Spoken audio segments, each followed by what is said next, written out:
The memorial service for my husband, Marcus, was supposed to be dignified, quiet, a celebration of a man who had built a successful architecture firm from nothing and had loved his family fiercely for 23 years. Instead, it became the day my sister, Rebecca, revealed exactly who she had always been. We were halfway through the service when she stood up. Not quietly, not respectfully, she stood up during Pastor Williams's reading of Marcus's favorite Bible verse and cleared her throat loudly.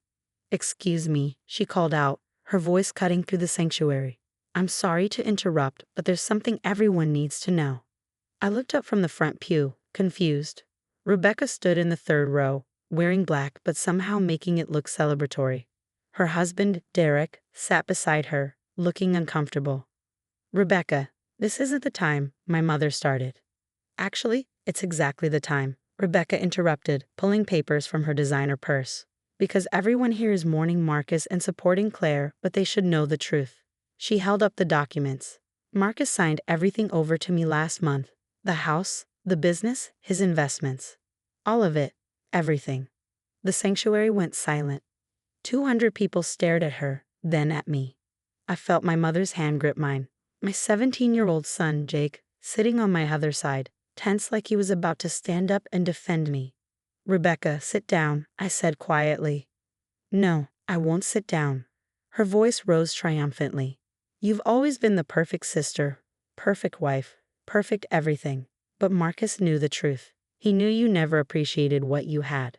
That's why he made arrangements to ensure I take care of his legacy properly." She waved the papers again. "It's all here. Signed, witnessed, notarized. The house on Maple Street? Mine. Bennett Architecture? Mine. His entire portfolio? Mine." People were murmuring now.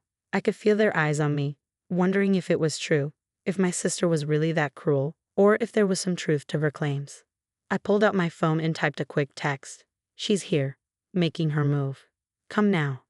Then I looked at my sister and smiled, actually smiled. "Are you done?" I asked calmly. Rebecca's confidence flickered. "Did you hear what I said? Everything is mine." "I heard you," I interrupted.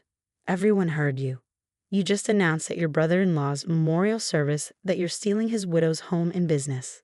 I paused. "Now sit down and wait." "Wait for what?" "For Marcus's lawyer to arrive." I checked my phone. "He should be here in about 3 minutes. Then we can all see your documents together." Rebecca's face paled slightly, but she recovered quickly. "Fine, let him come. These documents are legal and binding." "We'll see," I said, turning back to face the front. Pastor Williams, looking deeply uncomfortable, tried to resume the service, but the damage was done. The next 15 minutes were filled with whispers and stolen glances. When the sanctuary doors opened and Leonard Hastings, Marcus's lawyer of 20 years, walked in with his briefcase, the whispers stopped.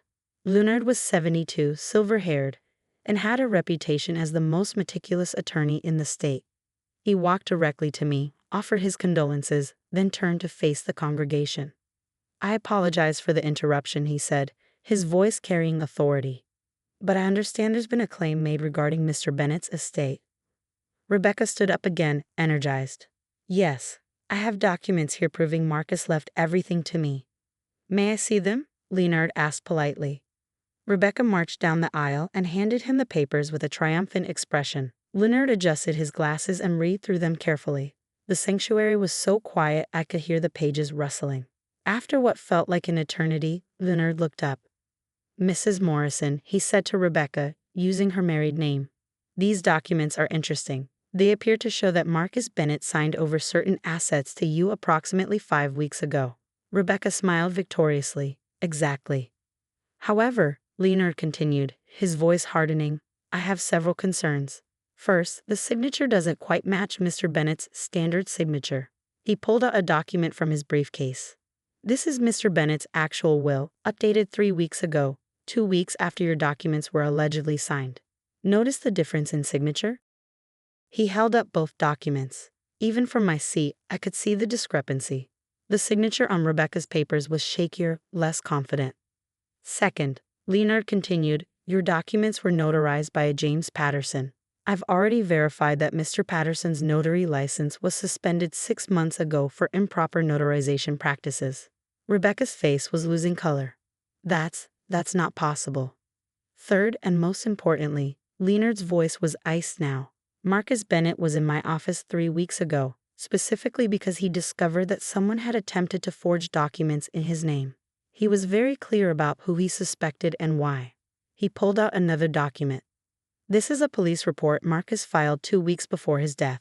In it, he states that his sister-in-law, Rebecca Morrison, approached him multiple times requesting financial help, loans, and eventually asking to be named in his will. When he refused, he suspected she might attempt to forge documents. The sanctuary erupted in gasps and whispers. "That's a lie," Rebecca shouted. "He never filed any police report. I have a copy right here, filed with the City Police Department, case number 2024-3847. Leonard's voice was calm but devastating. Marcus also installed security cameras in his home office after his laptop was accessed without authorization. Those cameras captured interesting footage. He pulled out a tablet and turned it toward Rebecca. "This is from 4 weeks ago. That's you, Mrs. Morrison, in Marcus's office, going through his files. The timestamp shows it was 2 p.m. on a Tuesday, a time when you knew Claire was at her mother's physical therapy appointment and Marcus was at a job site." On the screen, clearly visible, was Rebecca rifling through Marcus's desk. My hands started shaking. I hadn't known about any of this. Marcus had been protecting me from the truth, not wanting to cause family drama while he was alive. Marcus came home early that day, Leonard continued. He found files out of place and checked the cameras. That's when he discovered what you've been doing. Rebecca's husband, Derek, stood up. "Rebecca, what did you do?" "I didn't. I was just..." Rebecca stammered, her confidence completely shattered. "The real will," Leonard said, turning to address the entire congregation, "leaves everything to Claire Bennett, Marcus's wife of 23 years, with trusts established for their children. Rebecca Morrison is not mentioned anywhere in the document except for one specific clause." He read aloud, "If my sister-in-law, Rebecca Morrison, attempts to claim any portion of my estate through fraudulent means, I direct my executor to pursue criminal charges to the fullest extent of the law and to ensure she receives no financial benefit whatsoever from my estate, including any gifts or bequests that might have otherwise been considered." The sanctuary was dead silent. Furthermore, Leonard continued, "Marcus left a letter to be read in the event that Rebecca made any claims. Would you like me to read it, Claire?" I nodded, unable to speak. Leonard pulled out an envelope and opened it carefully. Marcus's handwriting was on the paper inside. I'd recognize it anywhere. "To my beloved Claire," Leonard read, "if you're hearing this letter, it means Rebecca has done exactly what I feared. I'm sorry I never told you about her requests for money, her attempts to access my files, her suggestions that she should be more involved in the business. I didn't want to cause family conflict while I was alive to manage it." Tears were streaming down my face now. Jake's arm was around my shoulders. "Rebecca has always been jealous of you," Leonard continued reading. "Jealous of our marriage, our home, our success. I watched it grow over the years, tried to help when I could. But she wanted more than help. She wanted what we built together. She couldn't accept that success comes from hard work and partnership, not manipulation and shortcuts." Rebecca was crying now too, but her tears looked more like rage than remorse. "I've documented everything. Her requests, her lies, her attempt to access my computer files. Leonard has all the evidence needed to prove any documents she presents are fraudulent. I've also made sure our assets are protected in ways she can't access or forge." Leonard paused, then read the final lines. "Claire, you are the love of my life. Everything I built was for you and our children. Don't let anyone, especially family, make you doubt that. You deserve everything, and I made sure you'd get it. I love you, always, Marcus." I was sobbing openly now. My mother was crying. Even strangers in the congregation were wiping their eyes. Leonard folded the letter carefully and returned it to the envelope, then handed it to me. "This is yours." Then he turned back to Rebecca. "Mrs. Morrison, I need to inform you that I'm required to turn over all evidence of your forgery attempt to the district attorney's office. Marcus's police report, the security footage, and the fraudulent documents you just presented will all be part of a criminal investigation." "No," Rebecca whispered. "No, I didn't." "You did," Derek said quietly, standing up. "Oh God, Rebecca, you actually did this." He looked at me with tears in his eyes. "Claire, I swear I didn't know. I never would have." "I know, Derek. I managed to say. He turned to Rebecca. We're leaving. Now. And when we get home, you're going to tell me everything. They left through a side door, Rebecca crying, Derek's face set in stone. Pastor William slowly returned to the podium. I think we should take a short break before continuing the service. The memorial service resumed 20 minutes later. Most people stayed, though a few left, probably to spread the gossip. I didn't care anymore. Leonard sat beside me for the rest of the service. During the break, he explained everything Marcus had done in those final weeks. He suspected something was wrong about 2 months ago, Leonard said. Rebecca had been showing up at his office frequently, always with some excuse, needed advice on a business opportunity, wanted to understand his portfolio structure, asked detailed questions about how his assets were titled. Why didn't he tell me? I asked. He planned to, but then he found out about the cancer. Leonard's voice was gentle. Stage 4, inoperable. The doctors gave him 3 to 6 months. He told me he didn't want to waste what time he had left dealing with Rebecca's schemes. He wanted to spend it with you and the kids. My throat tightened. Marcus had known he was dying and had spent his final weeks not just with us, but protecting us. He came to my office the day after he caught her on camera, Leonard continued. We updated everything, his will, his business succession plan, asset protections. He even recorded a video statement explaining everything, just in case. He thought of every contingency. That sounds like Marcus, I whispered. He loved you very much, Leonard said.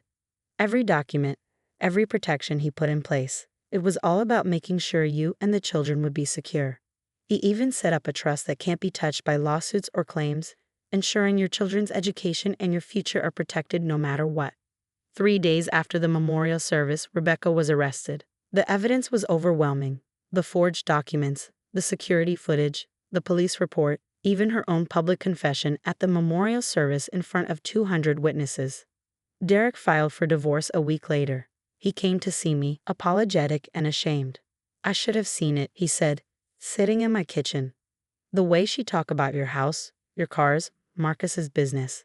I thought it was just normal envy, you know? Sisters comparing lives.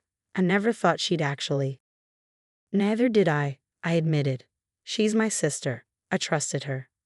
Marcus knew, though, Derek said quietly.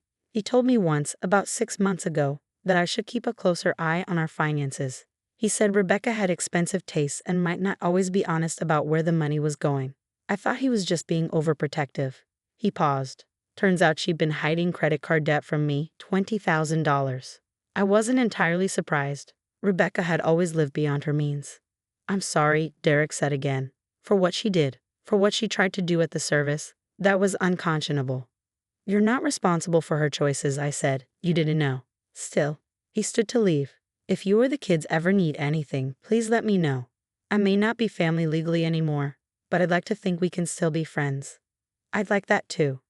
Rebecca's case went to trial 8 months later. She was convicted of forgery, attempted fraud, and filing false documents. The judge, clearly disgusted by her actions at the memorial service, sentenced her to 3 years in prison and ordered her to pay restitution. She tried to appeal, claiming she'd been having a mental health crisis. The appeal was denied. My mother took it hard. She's still my daughter, she kept saying. I don't understand where I went wrong. You didn't go wrong, Mom, I told her. Rebecca made her own choices. But to do that at Marcus's memorial service, Mom's voice broke. That poor man wasn't even buried yet, and she tried to steal from his widow, from you, her own sister. I didn't have words to comfort her. Some betrayals are too deep for explanations. 2 years have passed since Marcus died.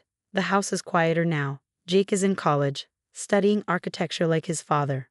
My younger daughter, Emma, is thriving in high school. President of the art club, Marcus always encouraged her to join. Bennett Architecture continues to operate.